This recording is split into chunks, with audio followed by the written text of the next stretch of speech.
Ang pagiging mahilig sa musika, kahit saan ka pumunta, makarinig ka mag-aawitan sa kanta. Bata-bata, ano yung binabasa mo? Ano binabasa mo?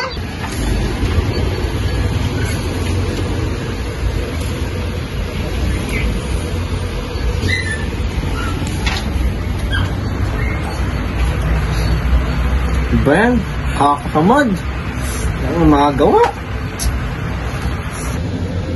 Si Jacob, asan? Ewan ko. Yan na pala siya eh.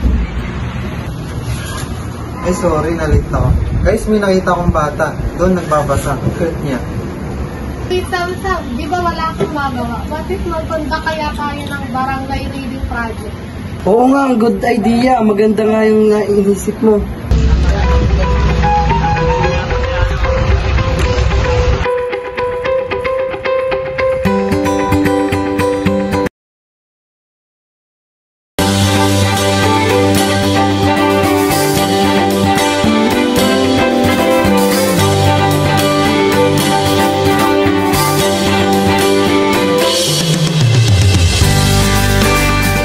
Po ba kayo na makita po sa video yung anak mo? Pwede po ba siyang makita sa video para hingi lang po kami ng permission? Pwede na. Yan po. Pumapayag po ba kayo na yung pamangkin nyo po na mapasali po sa isang vlog? Pwede naman. Pumapayag po ba kayo na isali po namin sa video ang inyong anak? Oo.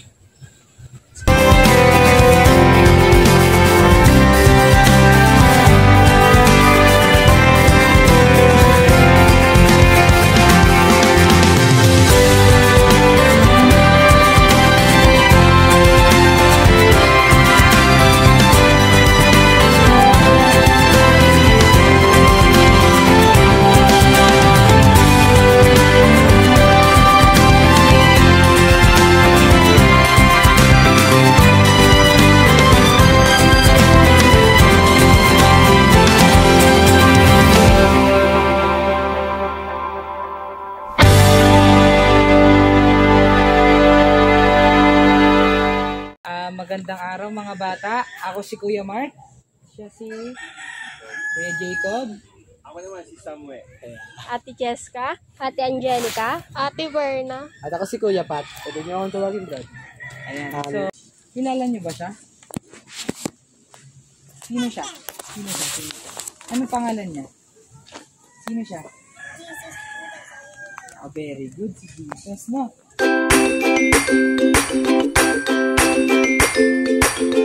Wedding in Cana.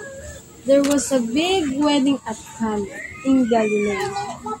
Merong isang malaking kasalan na gaganapin sa Cana sa Galilee. Can you help them? Mamaya. Nang maubos ang wine, sinabi ni Mary kay Jesus na wala na tayong wine. Pwede mo ba silang tulungang kumuha?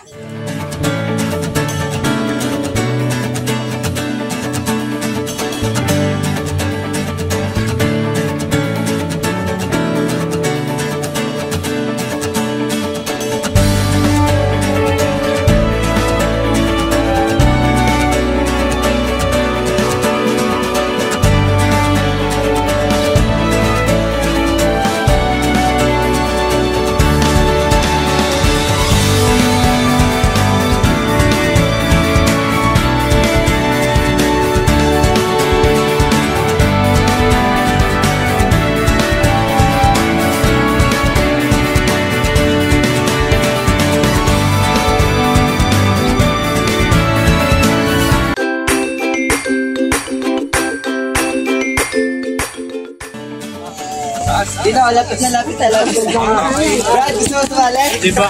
Tulungan niyo, Brad. Tulungan niyo. Halika na, lapit na po. May dito. Dali.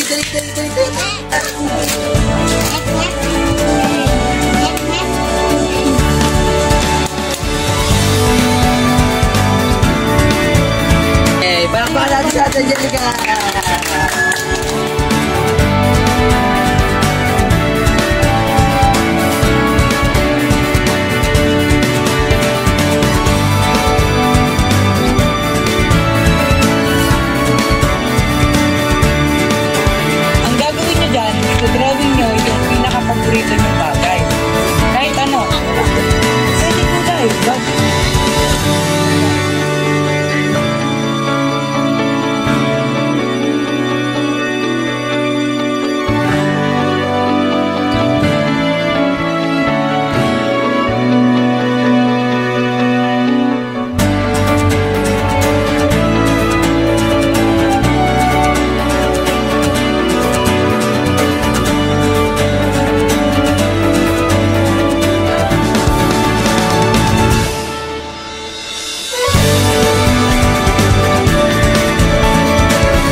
Ano pong masasabi mo sa ganitong project?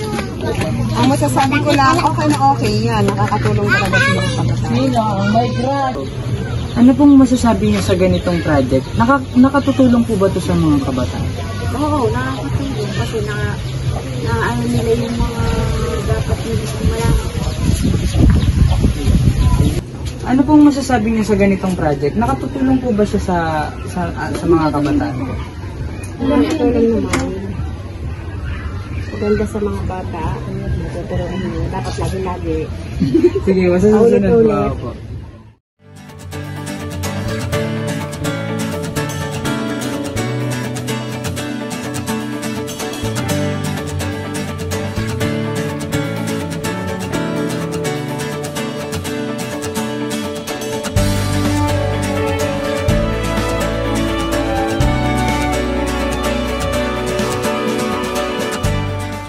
This activity was enriching experience that brought together creativity, teamwork, and sense of responsibility, collaborating people that I didn't know that much to create engaging content for children.